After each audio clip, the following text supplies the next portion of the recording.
Hello all, Jamie Rogers here from Jamie Rogers Crafts, and today I thought we'd make a little quick Christmas card using the Christmas Wishes stamp set.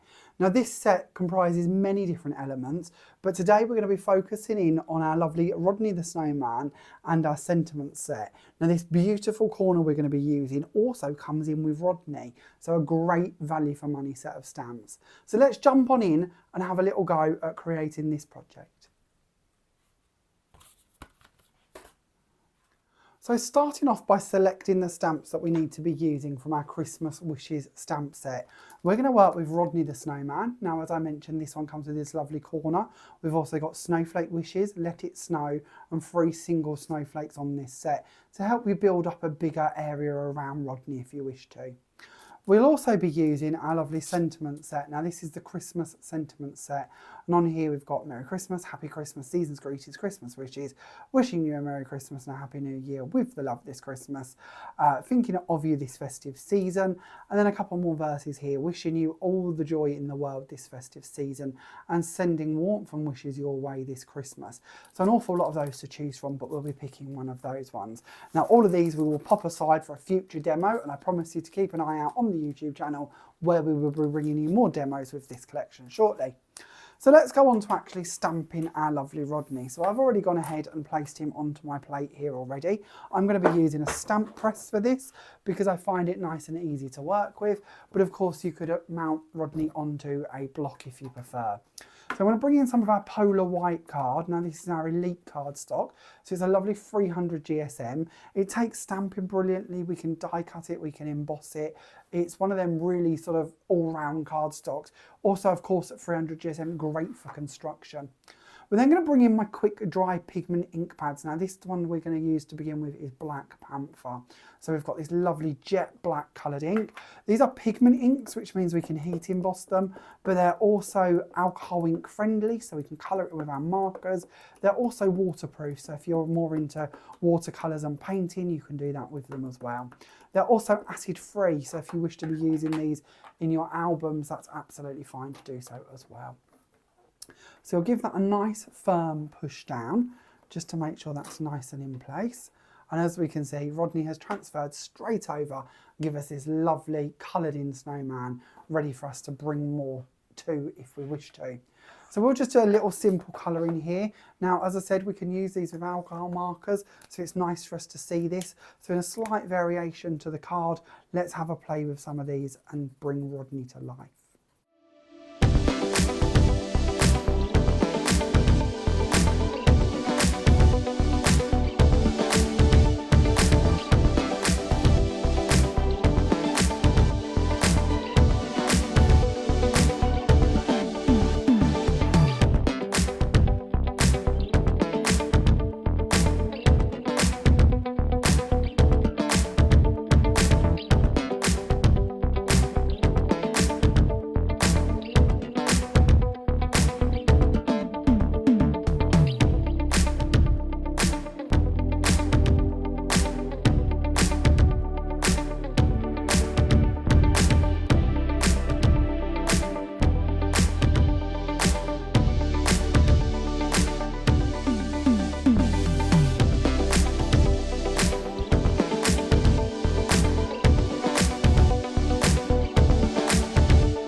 Now, as you can see, that's just a simple bit of colouring to bring him to life. Now you can add in more if you wish to. You can of course go over the top with different products as well. So something along the lines of our gemstones, glitter texture paste, diamond white. If you stipple this either over just Rodney or around the background, you can really build up that festive feel to it. Now I'm not the best at colouring. I hold my hands up. I colour a bit like a 2-year-old, as you may have seen. So I often like using techniques like adding texture paste or clear embossing powders or different glossy mediums over the top of my colouring to try and distract the eye slightly from my sort of attempts. Now, these are just little hints and tips I can give you that if you're not the best at colouring, there are ways to sort of try and distract the eye slightly. And as I say, this is a great one because it does have a certain transparency to it, but the glitter will still stay prominent, so it will look like it's a lovely snowy sort of feel to your project. But as I say, very simple to do, very easy to create our lovely Rodney and bring him to life slightly in a very easy way. Now, of course, with our hat and our scarf, we could be colouring Rodney to match our favourite football teams or different sporting events, different bands or any colour schemes to support items that people that you're going to be sending this card to are going to recognise and like. So do think about how you could personalise your Rodney stamp for the people in your life that are of course into different teams and sports and activities.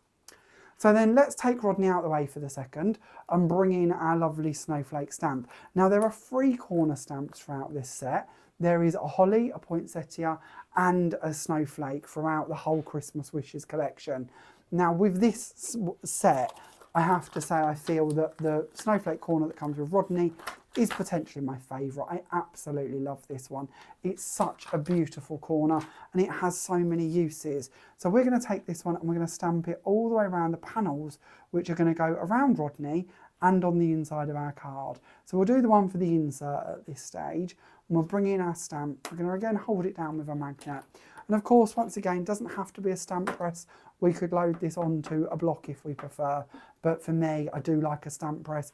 It just gives me that backup that if I do miss a bit or don't quite apply the pressure in all of the areas, then I can go back and re-stamp it if I need to. Now, as we can see, beautiful stamp, fresh out the gate. That is a gorgeous image that could of course be put on envelopes. These could go into the corners of your scrapbook pages. They could of course go onto your place settings for your Christmas tables. It's one of them images, one of them designs, one of them styles that could be used so many times. Now the piece of card I'm working on here is approximately 5 inches wide. So if you imagine that we cut this to a 5-inch square and we stamp that in all 4 corners, we'd very easily end up with a circle in the middle that could become the great landing place for our insert, our sentiment, or of course our focal point or our next level as such, depending on how you wish to build your project up. But it does really home in and make that circle. Now, of course, because we've gone for a rectangular piece of card, and this one I'm going to guess at this stage is about 7 inches roughly in length, we're going to end up with an oval in the middle instead, which again could work really nicely for bringing in our oval nesting dies, placing those in the centre instead, building up on top of that. Of course, there's enough room in here to bring in a focal point as well. So Rodney is of course taking centre stage on our project on the top here, and of course he is on the same size panel with the corners stamped around him. But this could be Father Christmas in the middle there. We could build up a little scene of poinsettias. There could be many things in which we pop in the centre there instead of this if we prefer. But as you can see, really easy to actually stamp, very easy to create.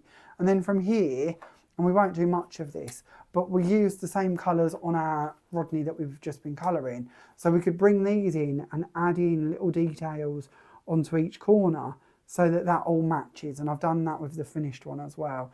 And they don't have to be the same in every one. You might want to take your colour and yo-yo between them. You might prefer to add in something like a glitter glue or a different sort of medium that's going to give you that little pop of colour instead.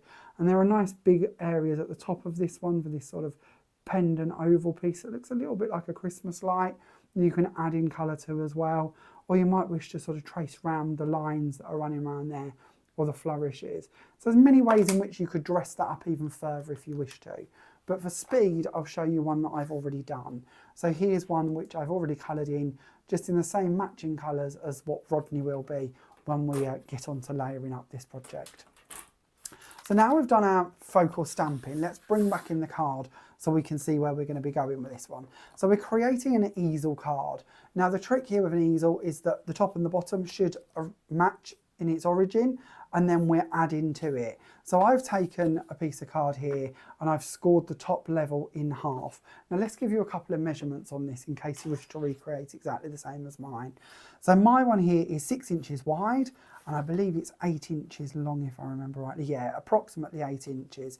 So I've scored at 4 inches to make that top piece fold back, and that's where we're going to be adding on our panel to create that easel effect. So let's bring in the card that I've already started some work on, because you don't want to watch me glue all of the pieces together. So already in here we've started a couple of mats and layers.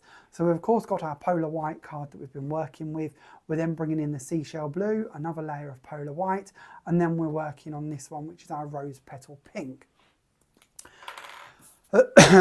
Excuse me. Now we're going to add on our layers now, and we're going to use the Jamie Rogers Crafts clear drying glue. Now this literally does what it says. It's a 125ml bottle of glue and it dries perfectly clear. So if we do happen to go over the edges or not quite exact, it's not the end of the world. Now a lot of the feedback we've had about this glue has been really impressive, including how a lot of people are finding this nozzle does not block, and I will agree with that. I have never had to unclog a nozzle on one of these bottles. I don't know how, I don't know why, I don't know if it's the formulation of the glue or the layout of the nozzle, or the fact that we've got our lovely airtight lid that we can keep on it in between uses. But it is, as I say, I can't say it will never, but I've not yet heard of anybody having any problems or having to unblock the nozzle, which makes it really lovely. When this comes to you as well, it's actually sealed on the top, and you choose where to cut it. So you can pick how wide or fine you want your nozzle to be for how much glue you wish to apply to your projects. And the idea behind that was I didn't really want you to have to take the glue and decant it into smaller bottles. I wanted you to have a bottle which is perfect to use direct from. It saves leaving any glue in this bottle, saves leaving glue in your smaller bottles, and it also saves us a job, doesn't it? Which is always handy. So once we've placed that layer onto here, we're going to bring back over this folded top part, and we're going to start building up our layers for this one. Now because we had quite a bit of depth on the inside, this time we're going to go relatively flat for our top layer.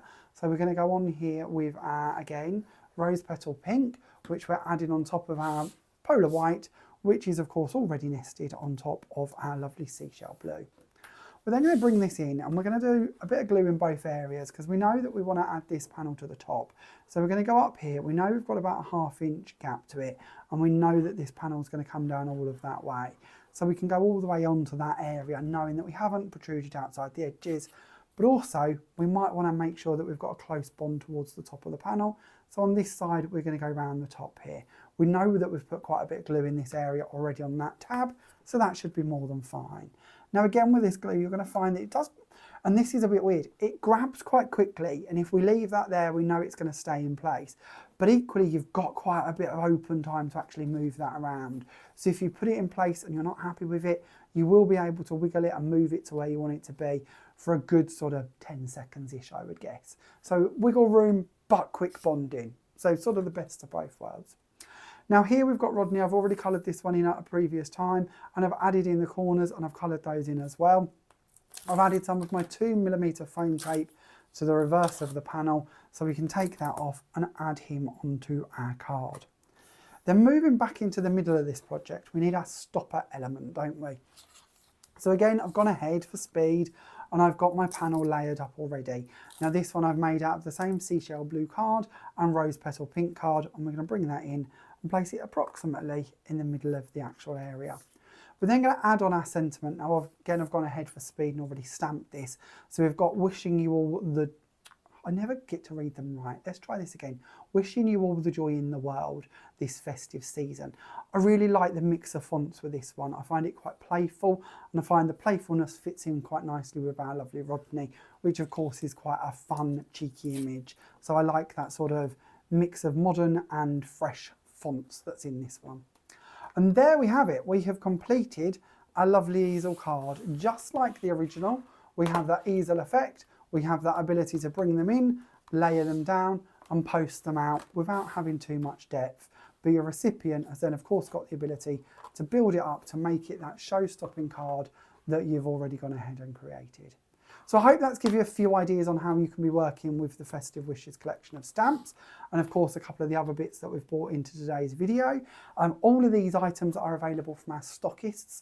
If you haven't already found your favourite Jamie Rogers Crafts stockist, pop onto our website, which is www.jamierogerscrafts.com, and you'll be able to find the stockist list, where I'm sure you will find plenty of people stocking our lovely Festive Wishes stamp collection, not to mention our texture paste, our ink pads, and all of the other bits and bobs that we've already released.